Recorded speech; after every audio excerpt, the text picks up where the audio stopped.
Sejak pandemi COVID-19, saya mencoba untuk konsisten setiap minggu mengupload satu video tutorial di channel YouTube-nya Last Day Indonesia. Dan kalau teman-teman mau lihat, silakan lihat video ke belakang ya.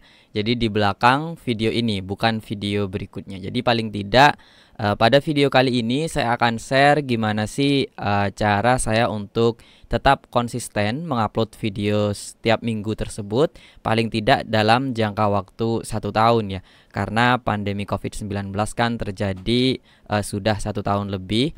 Dan bahkan pada bulan-bulan terakhir kemarin saya juga bisa upload 2 sampai 3 video setiap minggu. Jadi lumayan konsisten. Jadi apa aja yang perlu saya lakukan untuk mendapatkan motivasi tersebut, mungkin ini akan ngebantu juga teman-teman yang ingin menambah kesibukan untuk membuat sebuah konten, karena menurut saya konten pada saat ini sangat penting dan itu tidak harus menjadi sebuah pekerjaan utama, tapi bisa juga dimulai dengan iseng atau hobi, atau kalaupun teman-teman sudah mendapatkan pemasukan yang lumayan ya bisa juga membuat konten sebagai pemasukan utama.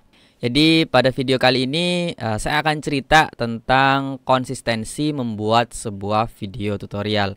Kalau teman-teman sudah mengikuti Last Day, jadi selain ada di YouTube, sebenarnya saya sudah memulai video tutorial ini dengan basis video tutorial premium yang sudah jalan sekitar tahun 2017, yang saat ini tersedia di websitenya Last Day dan juga di Udemy. Jadi yang baru buat saya sebenarnya adalah YouTube ini sendiri gitu. Jadi sebelumnya saya sudah mulai membuat video tutorial. Jadi mungkin tips ini juga bisa teman-teman implementasikan dalam hal lain, tidak harus di YouTube ya. Tapi karena kita upload video ini dan share video ini di YouTube, jadi mungkin ini juga akan spesifik benar-benar ngebantu teman-teman yang sedang mulai membuat video di channel YouTube masing-masing gitu.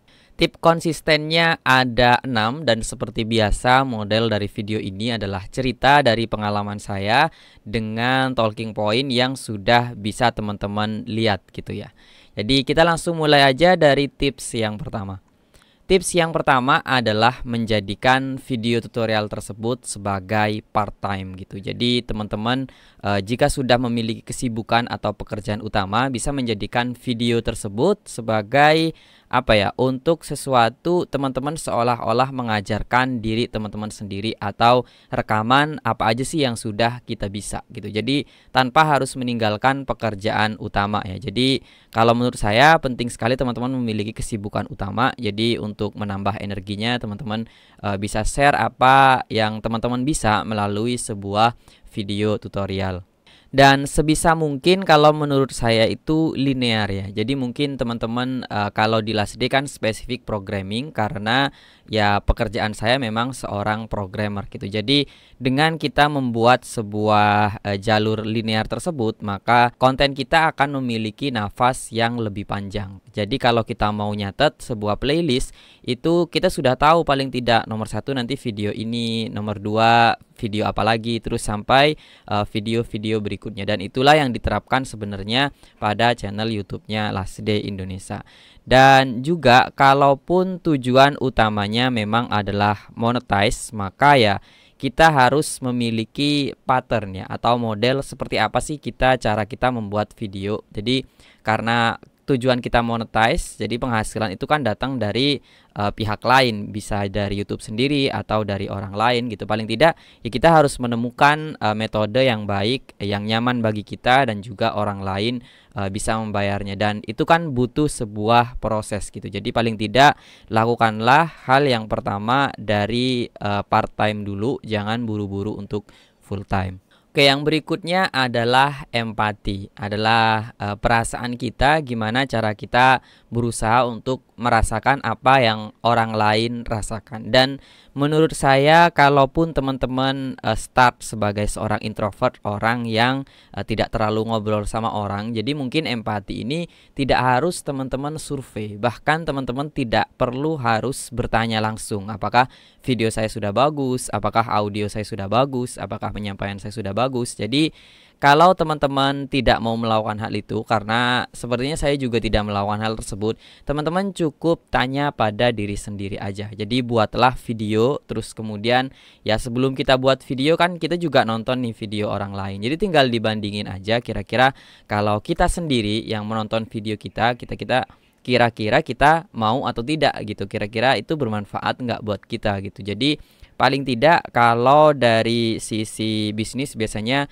ada yang namanya customer persona. Jadi kita benar-benar mendescribe target customer kita seperti apa. Jadi untuk konten sendiri, empati ini ditujukan kepada diri kita sendiri gitu. Jadi kira-kira ya customer persona kita, paling tidak kalau kita memetakan banyak orang, kira-kira seperti apa target audiens kita ya. Kita cukup lihat diri sendiri aja, dan menurut saya itu start point yang paling bagus tanpa teman-teman sibuk melakukan survei, membuat Google Form gitu ya. Teman-teman sibuk pada produksi aja, dan untuk empati ini bisa start dari diri sendiri, dan saya pun mulainya dengan hal tersebut ya, sampai akhirnya teman-teman memang benar-benar yang lain sudah berjalan cukup baik, baru teman-teman ya bisa mulai dengan ngobrol, terus kemudian bertanya, membuat form survei, itu mungkin bisa next dilakukan. Tapi untuk yang pertama, saya rasa empati ini bisa mulai dari diri sendiri dulu.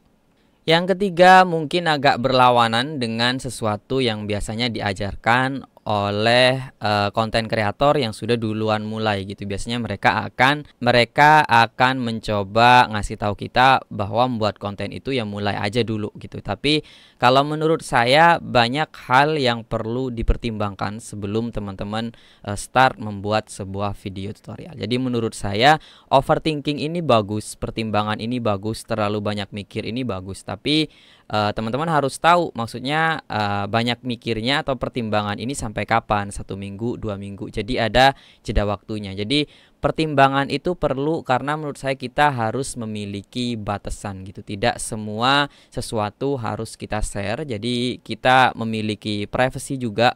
Jadi overthinking ini bagus. Jadi kita mempunyai sebuah batasan-batasan yang pada akhirnya menurut saya ini akan menjadi ciri khas sebuah channel gitu. Jadi misalkan kita tidak mau menggunakan kata-kata kasar. Misalkan ya, walaupun video tutorial siapa tahu kita keceplosan gitu ketika lagi pusing ada kata-kata kasarnya. Tapi karena kita memberikan batasan untuk tidak perlu kata-kata kasar, akhirnya ya kita memiliki effort untuk mengedit atau menahan diri gitu. Dan akhirnya itu juga yang menjadi ciri khas sebuah channel gitu. Jadi ciri khas itu tidak perlu harus kita cari di awal, tapi by doing kita akan menemukannya dengan cara mempertimbangkan sesuatu, apa yang perlu kita lakukan dan apa yang tidak perlu lakukan. Termasuk juga dengan blocking. Misalkan teman-teman pengen view-nya seperti apa di belakang, mau bikin green screen atau mau biasa aja, kayak saya kan biasa aja di kamar seperti ini, karena menurut saya itu juga hasil dari overthinking kita gitu ya. Yang berikutnya adalah circle. Circle ini seperti lingkaran pertemanan kita atau lingkungan kita. Jadi bisa dibilang circle ini adalah teman sebagai support system kita. Dan pada tahap awal membuat video tutorial, menurut saya ini adalah energi yang lumayan cukup besar yang mempengaruhi apakah kita bisa terus membuat sebuah konten. Jadi kalau ditanya saya apakah circle ini dimulai dari teman-teman terdekat yang sudah saya kenal, sebenarnya tidak gitu. Saya mulainya dengan sesuatu, saya melihat video orang lain dan saya ingin membuatnya. Dan circle ini ditemukan ketika ada di perjalanan. Jadi kalau teman-teman mungkin lagi deket sama saya karena saya di Surabaya gitu. Jadi kalau di Surabaya atau di Jawa Timur itu ada kawan coding yang di founderi oleh Mas Muhammad Amirul Ihsan, dan juga ada warung belajar yang kreatornya adalah Mas Ari Samsudin, dan itu adalah orang-orang terdekat. Jadi kita ketemu karena kita sama-sama memiliki kesibukan membuat video tutorial. Jadi ketika kita ngobrol itu nyambung banget. Jadi walaupun kita dikritik, paling tidak kita akan mendapatkan insight solusi atau insight by experience mereka. Jadi kalaupun kita menemukan circle harus yang tepat gitu, karena ya kalau di awal sebaiknya kita nggak perlu terima kritik gitu ya. Jadi kalaupun itu kan kita pengennya ngobrol dapat pengalaman mereka gitu. Jadi saya kira circle ini penting biar teman-teman tahu kekurangannya apa, dan kalau teman-teman melihat kelebihan dari orang lain itu juga berdasarkan cerita mereka, kita tahu nih kelebihan mereka itu bisa kita jalani dengan nyaman atau tidak. Karena walaupun itu trik yang bisa dapat audiens, membuat video tutorial menjadi sangat banyak view-nya, tapi kan belum tentu kita mau melakukan caranya. Jadi sangat penting untuk kita memiliki teman ngobrol yang kita juga mendapatkan insight negatif dan positifnya, dan kita juga memiliki pilihan untuk mau atau tidak melakukan hal tersebut gitu. Yang kelima adalah monetize. Jadi sebelum memulai, menurut saya penting sekali untuk teman-teman tahu cara mendapatkan uangnya. Jadi kalau orang lain bilang jangan pikirin uangnya dulu, kalau menurut saya pikirin uangnya dulu gitu. Dan maksudnya adalah harus dibedakan antara kita butuh uang atau kita butuh uang dari konten kita gitu. Jadi karena tadi kita mulai dengan start tipsnya adalah part time, maka yang harus teman-teman tahu adalah mendapatkan uang ini, bahwa uang tersebut untuk kita, untuk menjadi bagian dari energi kita membuat sebuah video tutorial. Jadi kalau teman-teman masih part time, artinya kan teman-teman masih kerja dan mendapatkan penghasilan gitu. Ketika memulai sebuah start video tutorial yang linear, yang skill dari pekerjaan tersebut teman-teman share, berarti sebenarnya teman-teman sudah mendapatkan uang sebelumnya gitu. Jadi jangan sampai kita ingin monetize tapi kita langsung full time dan mengeluarkan ide-ide kita dan kita melakukan apa saja agar cepat mendapatkan uang tersebut. Jadi kalau di Last Day sendiri mungkin saya sudah share tadi ya. Jadi startnya Last Day tidak dari YouTube tapi dari video kursus yang awalnya saya coba kemas sendiri menggunakan DVD gitu. Terus kemudian DVD sekarang mulai jarang banget digunakan, akhirnya berubah menjadi konten digital yang filenya ditaruh di Google Drive. Jadi transaksinya terjadi di websitenya Last Day. Dan pada akhir tahun kemarin saya juga menaruh kursusnya Last Day yang pilihan saya taruh di Udemy juga. Jadi di luar YouTube saya sudah benar-benar memikirkan gimana caranya untuk mendapatkan uang, dan dari situ juga kita mendapatkan energi untuk berbagi seperti ini, membuat sebuah vlog ataupun video tutorial di YouTube. Jadi penting sekali untuk teman-teman tahu gimana cara mendapatkan uang, walaupun tidak direct secara langsung dari konten tersebut gitu, tapi ada part lain yang mendukung agar teman-teman bisa mendapatkan uang, dan itu juga bagian dari energi kita untuk selalu konsisten. Yang terakhir adalah perfeksionis. Perfeksionis mungkin artinya kita membuat yang sangat bagus dan tanpa ada kesalahan. Tapi mungkin perfect lebih ke orientasi hasilnya. Hasil seperti apa yang pengen kita buat. Menurut saya perfeksionis dikembalikan lagi kepada kreatornya. Kalau ke saya berarti dikembalikan ke saya sendiri. Perfeksionis menurut saya mengambil dari quotes-nya Net TV kalau nggak salah. Jadi mereka menerapkan zero mistake dalam pekerjaan mereka. Arti dari zero mistake adalah kita memaksimalkan kinerja kita. Jadi misalkan saya membuat sebuah video tutorial gitu, dan ketika diupload ternyata ada kritikan gitu. Tapi ketika dikritik kita kan mengevaluasi diri sendiri, dan apakah kita memang benar-benar pada performa yang baik pada saat itu. Audionya coba kita mengambil malam misalkan ketika orang-orang sepi gitu, dan materinya sudah kita konsep. Bahkan pembicaraan kita atau dialog kita sudah menulisnya di kertas gitu. Jadi kita enggak memikirkan lagi apa yang perlu diomongin ketika video tutorial. Jadi part-part tersebut sudah kita maksimalkan sampai akhirnya kita mendapatkan kritikan, bahwa kritikan tersebut sudah di luar jangkauan kita, bukan ada di kendali kita. Yang bisa kita kendalikan adalah apakah usaha kita sudah maksimal pada setiap part dalam pembuatan video tutorial.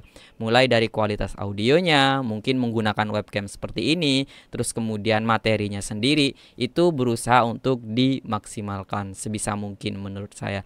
Karena pada akhirnya kalau video tutorial itu menjadi sebuah konten publik, ya sesuatu hal banyak yang tidak bisa kita kendalikan, seperti kritik atau komentar dari netizen seperti itu ya. Jadi sebaiknya teman-teman lakukan secara maksimal. Berarti maksimal tersebut tidak harus teman-teman memiliki mic yang mahal atau webcam yang mahal juga, bahwa ya teman-teman sudah mampunya seperti itu, tapi diusahakan sudah mentok banget maksimal, dan ya udah itu di publish aja gitu. Jadi kalau ditanyakan lagi kenapa ininya kurang, karena kita mampunya segitu, bukan karena kita tidak mau melakukannya gitu ya. Dan penting sekali apalagi ketika saya sudah mulai sudah bertahun-tahun, ya tidak bertahun-tahun juga, tapi lumayan lama membuat video tutorial, karena sebuah video tutorial menurut saya bisa menjadi sebuah portofolio. Karena pada akhirnya ketika saya butuh kerjaan gitu, artinya video tutorial tersebut juga menjadi lampiran dalam salah satu portofolio saya, dan itu lumayan memudahkan prosesnya. Dan juga menurut saya sebuah konten yang dipublish ke umum itu juga menjadi legacy kita. Kita pengen dikenal sebagai apa di next tahun-tahun berikutnya, dan kita punya sesuatu yang bisa dilihat oleh banyak orang. Jadi itu dia 6 tips konsisten untuk membuat video tutorial. Jika teman-teman mau share, punya tips lagi, teman-teman bisa share aja di kolom komentar. Dan untuk melihat video seperti apa yang sudah saya buat, mungkin teman-teman mau sekalian belajar di LASD, kita ada kursus pemrograman menjadi seorang Android developer, ada materi webnya juga ada, walaupun tidak terlalu banyak. Kemudian beberapa kursus pilihan kita juga sudah ada di Udemy, mungkin teman-teman mau belajar. Jadi mungkin itu aja dari saya Irsa dari LASD, dan sampai jumpa di video vlog berikutnya.